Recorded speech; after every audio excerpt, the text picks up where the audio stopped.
राहुल रॉय को brain stroke हुआ है, इस खबर ने सबको चौंका दिया है और अब डिटेल में पूरी बात सामने आई है कि एग्जैक्टली कब पता चला कि राहुल रॉय को कुछ तो हुआ है और क्या क्या हरकतें इस ब्रेन स्ट्रोक के बाद वो कर रहे थे इसके इफेक्ट में।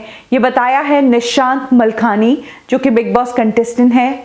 वो राहुल रॉय के साथ गलवान, जहां पर इस फिल्म की शूटिंग हो रही थी जिसका नाम है LAC, वहां पर मौजूद थे और उन्होंने राहुल रॉय की इस बीमारी को करीब से देखा है। निशांत का कहना है कि जिस टेम्परेचर में वो शूट कर रहे थे वो बहुत ही एक्सट्रीम कोल्ड टेम्परेचर था। -17 डिग्री में ये लोग शूट कर रहे थे। निशांत का कहना है कि वेदर कंडीशंस के कारण जो शूट हमें 4-5 दिनों में खत्म करना था उसका स्केड्यूल 10 दिन बढ़ गया था। वो कहते हैं कि एक रात पहले जब राहुल सोने गए थे तब बिल्कुल ठीक थे। अगले दिन सुबह वो शूट पर भी आए, लेकिन उस दिन थोड़े से सुस्त लग रहे थे। इसके बाद शूटिंग शुरू हुई, राहुल का सीन शुरू हुआ।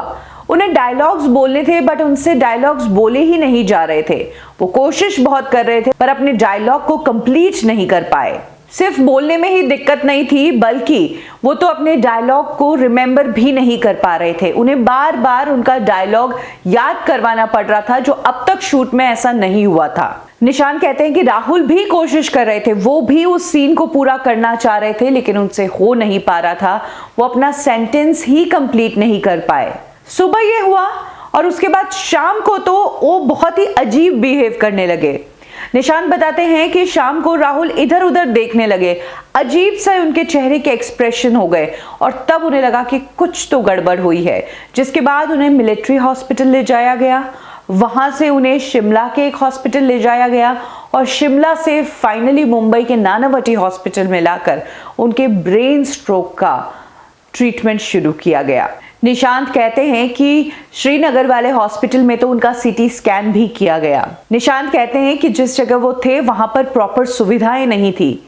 उन्हें मिलिट्री हॉस्पिटल से हेलीकॉप्टर द्वारा श्रीनगर लाया गया, जहां पर हॉस्पिटल में उनका CT स्कैन किया गया और जिसके बाद तुरंत फ्लाइट से उन्हें मुंबई लाकर नानावटी हॉस्पिटल में एडमिट करवाया गया। आपको बता दें कि ब्रेन स्ट्रोक के असर यही होते हैं, इंसान को बोलने में तकलीफ होती है, बॉडी के कई पार्ट्स पैरालाइज हो जाते हैं और बॉडी सुन्न पड़ जाती है। इनिशियली तो डॉक्टर्स इस बीमारी को दवाई देकर उस क्लॉट को पिघलाने की कोशिश करते हैं, लेकिन अगर ऐसा नहीं होता है तो फिर सर्जरी की जाती है। आपको बता दें कि राहुल रॉय 90s के वो एक्टर है जो ओवरनाइट स्टार बन गए थे फिल्म आशिकी से, और तब उनकी हेयर स्टाइल भी काफी पॉपुलर हुई थी।